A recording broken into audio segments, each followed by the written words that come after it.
Hi guys, welcome back to our channel. First time ఎవరైనా మన channel చూస్తున్నట్లయితే subscribe చేసుకోండి. సో వీడియోని ఎక్కడ స్కిప్ చేయకుండా లాస్ట్ వరకు చూడండి. నచ్చితే ఒక లైక్ అయితే ఇవ్వండి. యాక్చువల్గా ఈరోజు టాపిక్ ఏంటంటే, అసలు మార్నింగ్ డ్యూటీకి వెళ్ళామంటే ఇప్పుడు ఏదో ఒక టెన్షన్, ఇంటి దగ్గర పనులు ఇవన్నీ చేసుకుని ఇంక వెళ్తాం అనేసరికల్లా ఇంటి దగ్గర టెన్షన్ ఒక పక్క, మళ్ళీ డ్యూటీకి వెళ్ళామంటే డ్యూటీ టెన్షను. నిజంగా చెప్పాలంటే అమ్మాయిలు జాబ్ చేస్తే ఇంటి దగ్గర పనులు తప్పు, బయట చేసే వర్క్ కూడా తప్పదు. రెండు పనులు మేనేజ్ చేసుకుంటూ పోవాలి. సో అలా అని చెప్పేసి నీకు ఎందుకు అక్క జాబు, ఇంకా మానేవచ్చు కదా అని అడగచ్చు. కానీ గవర్నమెంట్ జాబ్ వదులుకోలేము కదా. ఎంతో కష్టపడి ప్రిపేర్ అయ్యి ఇవన్నీ చేసేసి ఇంకా వచ్చిన తర్వాత వదులుకోవడం అంటే ఛాన్స్ లేదు. సో కాకపోతే తప్పదు, ఇంకా రెండింటిని మేనేజ్ చేసుకుంటూ వస్తున్నాను. చాలామంది అలా ఫేస్ చేస్తున్నారు. పిల్లలు ఉంటే ఇంకా కొంచెం ఇబ్బంది, వాళ్ళే చూసుకోవాలి. ఇంక ఇవన్నీ ఇంక ఇంటి దగ్గర పనులు అంటే ఎంత హస్బెండ్ ఖాళీగా ఉన్నా సరే తనకి ఇవ్వాల్సిన రెస్పెక్ట్ తనకి ఇవ్వాలి. తను చేయగలిగిన పనులు తను చేయగలుగుతాడు. నా హస్బెండ్ అయితే నా బాబుని చూసుకోవడానికి మాత్రం తను ఎప్పుడు మంచిగా చూసుకుంటాడు. వాడికి సంబంధించిన ఏ పనులైనా ఫుడ్ విషయంలో కానీ, ఇంకా వాడిని ఆడిపించిన విషయంలో కానీ ఏవైనా సరే చూసుకుంటాడు తను. మిగతా పనులు బట్టలు అన్నీ నేనే ఉతుక్కొని ఇంకా అవన్నీ నేనే చేసుకుంటాను.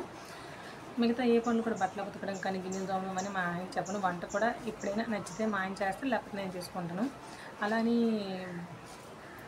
ఇప్పుడు మా వాళ్ళు చాలామంది ఎస్ఎస్బీ వాళ్ళ హస్బెండ్ వైఫ్ ఇద్దరు జాబ్ చేసే వాళ్ళు ఉన్నారు. సో వాళ్ళ హస్బెండ్ ఎవరు నచ్చితే వంట చేస్తారు. వంట చేసినంత అబ్బాయిలు వంట చేసినంత మాత్రం తప్పేం లేదు. మా పక్కన ఆవిడ కడుపుతో ఉంది, వెళ్ళిపోయింది. ఒక్కడ ఉన్నాడు పాపం, వంట రాదు ఏమీ రాదు, కష్టపడుతున్నాడు ఈ మధ్యన. అలా ఉంటుంది అనమాట. మా అబ్బాయిలు వంట చేస్తే తప్పేం లేదు, కాకపోతే అప్పుడప్పుడు చేస్తే బాగుంటుంది. ఈరోజు ఏంటంటే ఇంకా పనులన్నీ చేసుకొని ఇంకా ఆఫీస్కి వెళ్ళాను అనేసరికి అక్కడికి వెళ్ళాను. 11 వరకు మంచిగా ఉంది, ఓకే హ్యాపీ ఫైన్ వర్క్ చేసుకుంటున్నాను. ఇంకా 11 అప్పుడు ఏమొచ్చా చిన్న మిస్టేక్ అయితే చేశాను నేను. అంటే స్టార్టింగ్ నాకు తెలియలేదు.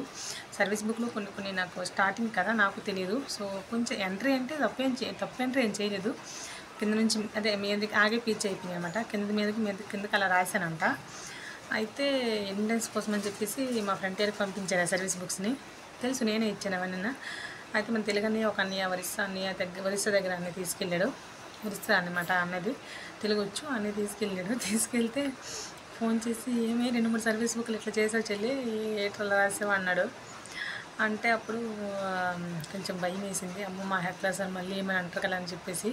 తర్వాత మా హెడ్ క్లాస్ సారు ఈవినింగ్ మళ్ళీ వెళ్ళిన తర్వాత ఏమొచ్చి చాలా టెన్షన్ పడ్డాను. ఇంటికి వచ్చిన తర్వాత ఇప్పుడు అబ్బా అన్నయ్య బ్యాంక్కి ఫోన్ చేయాలి, అన్నయ్య ఏమైంది అనుకొని ఇంకా అన్నయ్యతో మాట్లాడిన తర్వాత హెడ్ క్లాస్ సార్ ఏమైనా అన్నారని అడిగారు.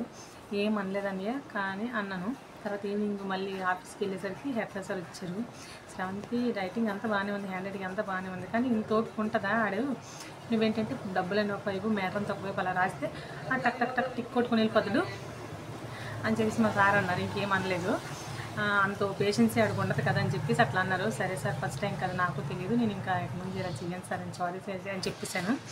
నాకు తెలిసి మనం ఫోర్స్లో ఉన్నా ఎక్కడున్నా సరే మనకన్నా వాడు సీనియర్ అయ్యింది, మనకన్నా వాడు పెద్దోడు అయ్యి ఉంటే మన తప్పున్నా లేకపోయినా సరే ఒకవేళ ఆడ ఏదైనా అన్నాడు అనుకోండి, నాకు తెలిసి నేనైతే మాత్రం సారీ అన్నా, లేకపోతే సారీ సార్ తప్పు అయిపోయింది, నెక్స్ట్ టైం ఇలా జరగదు అంత మించి చెప్తాను తప్ప వాదించను నేను.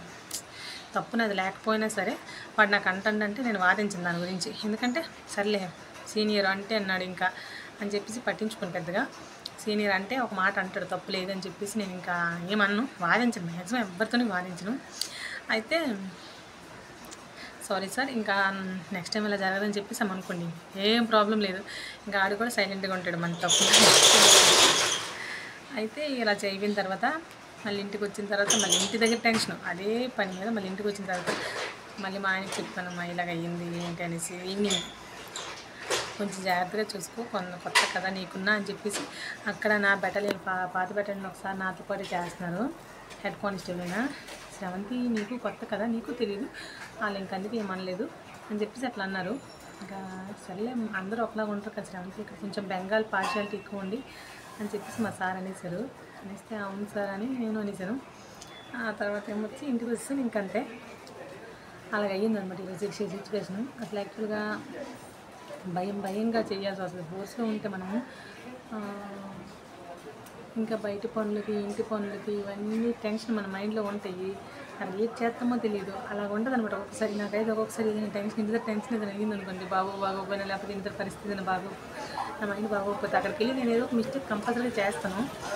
అది మళ్ళీ మిస్టేక్ మళ్ళీ వెంటనే నాకు మళ్ళీ గుర్తు అంటే నేను క్యాచ్ చేయగలను అనమాట. నేను ఆ మిస్టేక్ చేసానని చెప్పేసి వెంటనే నాకు గుర్తు వస్తుంది, నేను వెంటనే మళ్ళీ కరెక్షన్ చేస్తాను. అలా అవుతుంది అనమాట. ఒకసారి నాకు ఏదైనా మనం జూనియర్ కాబట్టి జూనియర్స్ ఇప్పుడు 3 years అయింది నాకు జాబ్ వచ్చి, పెద్ద నౌకరీ ఏం అయిపోలేదు. మనం ముందు ముందు అలాగే వెళ్తుంటే మనకి సీనియారిటీ పెరుగుతుంటే మనకి అందరిని చూసి అవగాహన వస్తుంది అని చెప్పేసి ఇంకా నేను అలా నేర్చుకుంటాను సైలెంట్గా. చూడాలి ఇలా అయితే అవుతుంది. ఎప్పుడు ఖాళీ ఉంది ఏదో ఒక పనులు అలాగా ఇలాగా. ఇంటికి వచ్చిన తర్వాత మరి బాబు మెయిన్ కొన్ని బాబు ఉన్నాడు, సరే బాగుంది హ్యాపీగా ఉండొచ్చులే అనుకుంటే మరి ఈ హెల్త్ ప్రాబ్లమ్స్ ఒకటి, ఇంక ఇవన్నీ బాధలు, ఇంక ఇవన్నీ మైండ్లో టెన్షన్స్ వల్ల ఏదో ఒక చిన్న చిన్న మిస్టేక్స్ చేస్తాము. నేను చెప్పింది ఏంటంటే మీరందరూ కూడా ఎవరైనా సరే ఫోర్స్లోకి వెళ్ళిన తర్వాత మీకు సీనియర్ అయితే కంపల్సరీ వాడికి రెస్పెక్ట్ ఇవ్వాలి. నెక్స్ట్ ఒకవేళ వాడు ఒక మాట అన్నా కూడా పడాలి మనము. ఇంకా అంతే, ఫోర్స్లో అయితే అలాగే ఉంటుంది.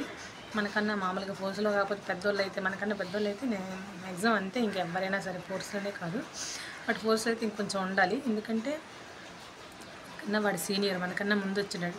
సో మనకు తెలిసి వాడికి తెలిసినంతగా మనకు తెలియదు. సో అందుకోసం తెలియదు కదా ఎంతైనా, వాడికి ఎంతో కొంత సిన్సియారిటీ ఉంటుంది కాబట్టి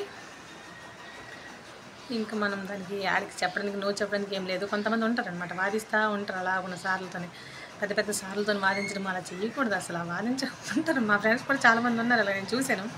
వస్తుంది నాకు వాదిస్తుంటే, ఎందుకు వాదిస్తుంటారు ఏముంది, ఇప్పుడు ఆడెవడో మనకు తెలియదు, సారీ చెప్పేసినంత మాత్రం మనకి ఏమైపోయింది అని చెప్పేసి నేను అనుకుంటాను. ఆడెవడో మనకు తెలియదు కదా, ఆడ ఒక మాట అన్నాడు పడ్డాము, ఇంకా సారీ చెప్పిస్తే అయిపోయింది. వాడు రేపటి రోజున మనకు కనపడతాడు, ఇక్కడ నుంచి ఈ బెడ్ నుంచి ట్రాన్స్ఫర్ అయిపోతే వేరే బెడ్కి వెళ్ళిపోతే అక్కడ ఎవడో మనం ఎవడమో నేను అలా అనుకుంటాను. నేను అందుకే నేను పెద్దగా ఎవరితో ఇచ్చేయను, అలా ఉంటుంది అనమాట ఫోర్సులోన.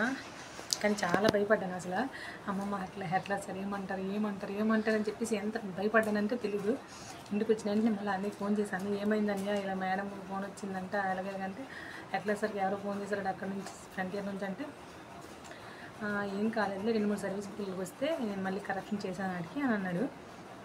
మొత్తం ఎంట్రీ అయితే తప్పేం కాదు, జస్ట్ డబ్బులు వేస్తాం అనమాట. మ్యాటర్ రాసిన తర్వాత డబ్బులు వేస్తాం ఇంక్రిమెంట్లవి. సో ఆ డబ్బులు కిందకి రాసాను. మా హెడ్ సార్ కూడా ఏమన్నది, దానికి అంత పేషెన్స్ ఉండదు కదా, కొంచెం సరిగా రాసుకో అని చెప్పి అనేసారు. ఇంకా సరేలే ఇంకా ఊరుకున్నాను. అప్పుడు కొంచెం రిలాక్స్ అయ్యాను అనమాట. అలా రోజుకి ఏదో ఒక టెన్షన్ అనమాట, ఏదో ఒక టెన్షన్ వచ్చేది పద్ధతి. ఇవన్నీ చిరాపోతుంది, చుట్టికి వెళ్ళిపోతుందా అనిపించేస్తుంది అనమాట. ఒకసారి చుట్టికి వెళ్ళిపోయిన తర్వాత పని లీవ్కి వెళ్తామంటే ఇంటి దగ్గర ఫ్యామిలీ, మీ నమ్మలేదు, ఇంకా మా అత్తమామలు ఉన్నారు, ఇంకా మా బావ వాళ్ళు వస్తారు, ఇంకా ఇల్లు సరిపోదు, అలా కొంచెం ఇబ్బందులు ఉన్నాయి. అందరం ఉండడానికి ఒక ఇంట్లో అవ్వదు, అది పెద్ద ఇల్లు ఏం కాదు, పెద్ద ఇల్లు కాదు చిన్నదే. సో అందరం ఉండడానికి అందులో అవ్వదు. కొన్ని మా తాతగారి మీద నేను ఇప్పుడు మా తాతగారి మీద మేము ఆయన ఉంటే అన్ని రోజులు ఎక్కువ రోజులున్నా అన్ని నిధులున్నా బాగోదు, ఇలా ఉన్నాయి అనమాట కొన్ని ప్రాబ్లమ్స్. ఇవన్నీ బొరకొచ్చి అసలు ఇంకా అలా ఉంటుంది అనమాట నా లైఫ్. ప్రజెంట్ నా లైఫ్ అలా జరుగుతుంది. ముందు చూడాలి ఇంకా ఎలా జరుగుతుందో. ఇంకా దేవుడి దేవని వదిలేసాను. ఇంకా అదనమాట ఈరోజు వీడియో.